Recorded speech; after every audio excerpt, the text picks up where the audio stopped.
one must, and I actually prepared this presentation with a view that it is more for a non-EP cardiologist, so some of the things might appear like baby food for the EP sitting here. All the same, we already discussed that a typical atrial flutter should be clearly recognized as a sawtooth pattern in the inferior leads, but this sometimes gets difficult when you have a 2:1 AV conduction. So I think one has to develop that eye to recognize the sawtooth in a 2:1 conduction. When the level of block is more 3:1 or 4:1, obviously it is not any more difficult. The second mistake that often is made is calling something as a flutter fibrillation or a flitter, where there is nothing like that mechanistically. If you look at the ECG on the right, the P waves are similar from beat to beat. So it's not fibrillation, but at the same time they are not sawtooth. So this is best considered as an atypical atrial flutter. In this case it is clockwise. So the P waves are positive in the inferior lead. So it is exactly reverse of the one on the left. So this is again a typical atrial flutter with a clockwise rotation of the flutter circuit around the tricuspid annulus. Fibrillation, all of us have learned to recognize from the undergraduate days, but actually it is not the irregularity of the RR interval that comes in the definition of fibrillation. It is the variation in the beat-to-beat morphology of the small F waves that is used to categorize as atrial fibrillation. So there is nothing like a flitter. You should say flutter or atrial fibrillation. Now, this is something that you must recognize. Atrial fibrillation with fast ventricular rate, the RR interval becomes so regular at higher rates that sometimes you make a mistake, and although it is not the irregularity that defines the fibrillation, but in such situations it is actually the irregularity that helps us to say that it is a fibrillation. Whereas on the right you see the atrial fibrillation with the controlled ventricular rate. Now what is controlled ventricular rate has always been debated. But in the rate control studies, it has been classified as a lenient rate control and a rigid rate control. So we need to understand that when one is discussing controlled rate. But usually with activities of daily life, if the heart rate is less than 110 and at rest if it's somewhere between 80 to 90, then that is a reasonable rate control. Achieving more aggressive or a strict rate control predisposes more the patients to get pacemakers. So actually it is not so mandatory to have a strict rate control, is something good to remember. So mechanistically speaking, I think in the previous talks again you have been shown such pictures where typical atrial flutter is a peritricuspid revolution of the flutter circuit around the tricuspid valve. The difference in clockwise atrial flutter is that the exit is at the coronary sinus os and it rotates around the clock face of the tricuspid annulus in a counterclockwise manner with a negative sawtooth pattern, whereas on the right cartoon shows you that the activation pattern is in a clockwise manner around the tricuspid annulus from the red to yellow to green. If you follow that color code or follow that trend, then it is a clockwise rotation. So basically a typical flutter revolves around the tricuspid annulus, anteriorly bounded by the tricuspid annulus and posteriorly by the crista terminalis, and it passes through this isthmus between the IVC and tricuspid annulus. Whereas, let's move to the next one. Whereas atypical flutter can be of two forms. There is a macro reentry or a micro reentry. Macro reentry is usually around, best described in these surgical scars, where you can have a reentry around a lateral atriotomy or around a mitral annulus, say following a PV isolation or posterior LA ablation, or you can have still more complex circuits. So these circuits are only defined by doing a three-dimensional mapping and sometimes not easily guessed previously just by looking at the ECG, but they may be only suspected. Now micro reentry is something different, where the circuit is a reentrant circuit, but it is within some 3 to 4 millimeters, and actually the whole circuit can be caught up on one bipolar electrogram. So example, if you look at E34, you can see that the fractionatory electrogram spans almost the entire flutter circuit, and therefore this is a micro reentrant kind of a atypical atrial flutter. Now here are some examples of atypical atrial flutter where re-entry is around the scar, and this is typically to show you that The ECG does not help us to clarify, whereas even the conventional set of electrograms doesn't help you to exactly identify the flutter circuit, and therefore makes ablation difficult only by using conventional, whereas the 3D mapping actually very easily tells you that in this case the gray is the scar and the flutter circuit is around the atriotomy scar, whereas in the cartoon on the right, the re-entry circuit is a double wave re-entry with one going around the tricuspid annulus and the other going around the atriotomy scar. So there can be such complex re-entry patterns following the surgical scars or following the ablation for pulmonary vein. So therefore these can only be identified by doing three-dimensional mapping. Whereas with AF, the mechanism is a little different. In paroxysmal AF, there is a fast firing focus usually in the pulmonary vein, and then when that fast firing focus rapidly enters the left atrium, it breaks up into multiple small wavelets, and it is believed that at least 6 wavelets are required to sustain an atrial fibrillation. When atrial fibrillation progresses to a long-standing AF or permanent AF, there is a lot of scarring in the left atrium and there are circuits around. So therefore this kind of a AF is actually a more advanced stage of a paroxysmal going into a long-standing or permanent. So the mechanisms are thus different. But actually I so categorically say atrial fibrillation and atrial flutter. Of course our hearts do not recognize that, and the scarring pattern does not recognize that. So if you study some of the Holter studies, you will see that many times you have atrial flutter, atrial fibrillation organizing into atrial flutter and again degenerating into atrial fibrillation. So it's not always a flutter patient or a fib patient, but many times you have both the arrhythmias in the same patient.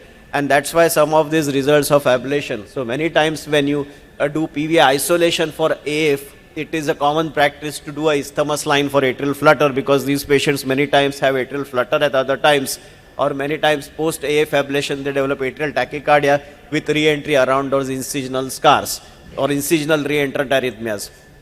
Whereas way back, before we started using the word of atrial arrhythmia burden, we tried to classify patients who had more flutter, less fib, more fib, less flutter, only flutter. And in those groups we found that even ablating a flutter helps to reduce the burden of the arrhythmia and could bring a lot of symptomatic relief, because mind you, flutter usually goes at a rate of 150, whereas fibrillation is a little slower. So taking out even atrial flutter in a patient who has both arrhythmias does make sense. Coming to the etiology and in difference between flutter and fibrillation. Now fibrillation by this paper from Dr. Vora clearly showed that rheumatic heart disease, hypertension and heart failure are some of the common causes of atrial fibrillation in our country. Whereas if you look at one of our older publications, atrial flutter, even typical atrial flutter is the most common arrhythmia in patients who have undergone an open heart surgery in the remote past, and obviously then there are atypical flutters. So these big circuits require big scars, which are usually provided by the incisions of the intracardiac repair. Whereas the natural diseases like rheumatic heart disease, hypertension, heart failure, you see more patients who have atrial fibrillation. Now, do these arrhythmias cause structural heart disease? Well, in some way, yes. For example, this is a case I show you where the only problem was that the incessantness of the atrial tachycardia led to a dilated cardiomyopathy. And when the atrial tachycardia was successfully ablated, you can see that the heart size reduced. So this is typically a tachycardiomyopathy. Now sometimes it can be the only thing that the atrial arrhythmia is solely responsible for the tachycardiomyopathy. Both AF and atrial flutter can predispose to tachycardiomyopathy. But one also has to understand that atrial fibrillation or atrial flutter can be contributory. So it is not that you will entirely have a reversal of LV function, but you can have partly reversal of the heart failure by treating atrial fibrillation or atrial flutter. So there can be a partial contribution to worsening of the LV systolic function or the heart failure, and therefore it is very valid to restore sinus rhythm in such situations. This is a very interesting picture. This is atrial fibrillation. You see how the left atrium fibrillates, whereas this is a sinus rhythm where the atrium contracts in a nice way. Now you can obviously understand that this fibrillation pattern would be more prone to formation of thrombus in those large atrias, particularly in the valvar AF. So all patients with valvar AF are at risk, and the moment they document atrial arrhythmia, whether it is flutter or fibrillation, you need to consider anticoagulation without making any distinction. Whereas when it comes to non-valvar AF, in patients who have clinical AF, we rely on the CHADS-VAS score. This audience need not be again told in detail what that is, but in males a CHA2DS2-VASc score more than 2, in females more than 3 certainly deserves anticoagulation. What we are uncertain is about subclinical AF, or where the AF has only been documented in devices or Holter studies and patients have not yet presented with a clinical AF. Now there we don't know whether CHA2DS2-VASc score plus the arrhythmia burden would make us better select patients who deserve anticoagulation. But once again, AFib or atrial flutter is not a difference. It is this CHA2DS2-VASc score and possibly the arrhythmia burden that should decide oral anticoagulation, but not the type of the atrial arrhythmia. It's very clearly stated in the guidelines that the patients who have atrial flutter should be anticoagulated for similar reasons as atrial fibrillation is anticoagulated, without making a difference, without thinking that the organized arrhythmia is less likely to cause a thromboembolism. Coming to rate versus rhythm control, what works better? I think in atrial fibrillation, the rate control does work better. You have better rate control, either lenient or strict rate control as we discussed. But trying to get the heart rate above less than 100 beats per minute is much easy with atrial fibrillation than with atrial flutter, which conducts with a fixed conduction ratio. You cannot very easily bring down the rate in atrial flutter. Whereas when it comes to getting into sinus rhythm and maintaining sinus rhythm, that's probably a little more easy with atrial flutter, because atrial fibrillation tends to relapse much more easily back, even with the use of rhythm control medications. But once again, a passing word on how do you choose your antiarrhythmic drugs. It is the structural heart disease that decides, not whether it is atrial flutter or atrial fibrillation. Patients who do not have structural heart disease, you have a host of options. In patients who have structural heart disease, you are limited to use amiodarone most of the times. Does it make a difference whether it is flutter or fibrillation in terms of how you defibrillate? Probably atrial flutter requires lower energies, maybe 50 joule biphasic shock will revert an atrial flutter, but for atrial fibrillation, usually you start with higher energies, 150 joule or 200 joule biphasic shock, which can be given in an anteroposterior or anterolateral manner.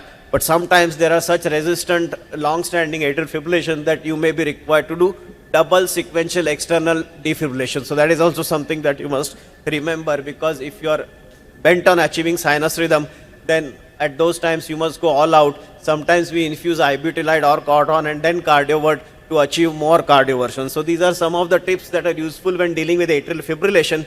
Flutter usually yields to cardioversion very well. Does it differ how you anticoagulate the patients based on which arrhythmia you are dealing with? Once again, the answer is no. Whether once the atrial arrhythmia is for more than 48 hours, doesn't matter whether it's flutter or fibrillation, you need to anticoagulate them adequately prior, or rule out a clot on TE and anticoagulate them for at least 4 weeks after the cardioversion. This rule remains the same irrespective of the arrhythmia. How about overdrive pacing? Overdrive pacing is obviously much responsive and easy when you are dealing with atrial flutter or macro-reentrant atrial tachycardia. It doesn't yield so well when you are dealing with atrial fibrillation or automatic atrial tachycardia. Of course, the difference is atrial flutter, you can overdrive pace from the right atrium, or even with your device which has the atrial lead in the right atrium. But if you are dealing with a left atrial macro-reentrant tachycardia, you wouldn't be successful by overdrive pacing from the right side. Maybe your coronary sinus catheter can work better. So that's the little difference. But fibrillation can never be overdrive paced successfully. It may be only be incidental when you maybe have be able to do it once in a while. Ablation, once again, there is a difference between whether it's a flutter or fibrillation. My threshold differs when I suggest ablation depending on which atrial arrhythmia I'm dealing with. If it's flutter, I think we discussed in the previous 2 talks, it is creating a tricuspid annulus to IVC isthmus line. That's far too easy and can easily be done with conventional. I think we had a discussion on this. I am happy to use only conventional mapping catheters and ablate a flutter successfully. Does work at least 95% of the times. But when it is fibrillation, these ablations are more complex. When it is atypical atrial flutter, the ablations are more complex. You need to create these wide antrum isolation around the 4 pulmonary veins. You need to map the atypical flutter circuit and find which is the most narrowest isthmus and then ablate there. Of course, entrainment helps, but these are really complex ablations. Yes, life is going to be made a little easy with fibrillation ablation. This is the picture I received from Dr. Nambudri at Sri Chitra. They have done, I think, at least 20 cryo ablation procedures. Cryo balloon is probably going to make life easy We had a discussion on the PFA also in the previous talks. It's probably going to be a little simple to ablate using a cryo balloon. It is fast, it is safe, and probably it's effective also. So if you see this example, the cryo balloon is in the left superior pulmonary vein, completely occlude that vein, give a freeze. You can see here that in the first few electrograms, there is an left superior pulmonary vein potential which goes away towards the end of that tracing. So once again, it is quite easy to do a cryo balloon ablation. The last point I want to discuss with you is in terms of how the devices and atrial arrhythmias make a difference. Now, in general, whenever somebody has an atrial arrhythmia, you would program a longer interval, a higher VT detection interval, or a lower VT detection interval, because supraventricular tachycardias will not usually reach 200. So if in a patient with supraventricular arrhythmia and primary prevention indication, if you program the VT detection over 200, you are less likely to have inappropriate shocks. But this does not work all the time, because the device works by, in addition to the morphology criteria, by seeing the stability. So if the stability is not there, then it detects atrial fibrillation usually well. But at faster rates of atrial fibrillation and with flutter, this would fail, and the device might treat, as in this case, it might treat a flutter as being a VT and try to overdrive, terminate, or even try to shock. So the inappropriateness is much more when it is dealing with a flutter. With the dual chamber ICD, yes, life is a little simple.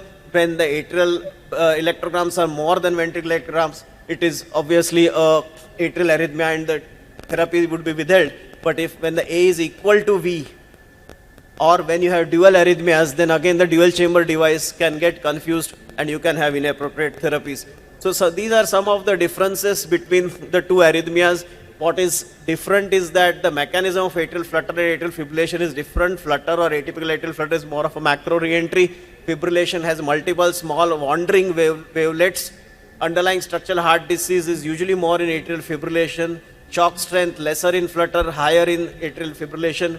Overdrive pacing will work only in flutter. Simplicity of ablation is more with atrial flutter. Now what is the same is that the following, and that's probably more important, both are prone to develop tachycardiomyopathy or contribute to worsening heart failure. Both have a thromboembolic risk, and the message to take home is that if there is a reason, then both should receive oral anticoagulation. Do not make a difference between a flutter or a fibrillation. I'll stop here, and I thank you for your patient hearing. Thank you very much.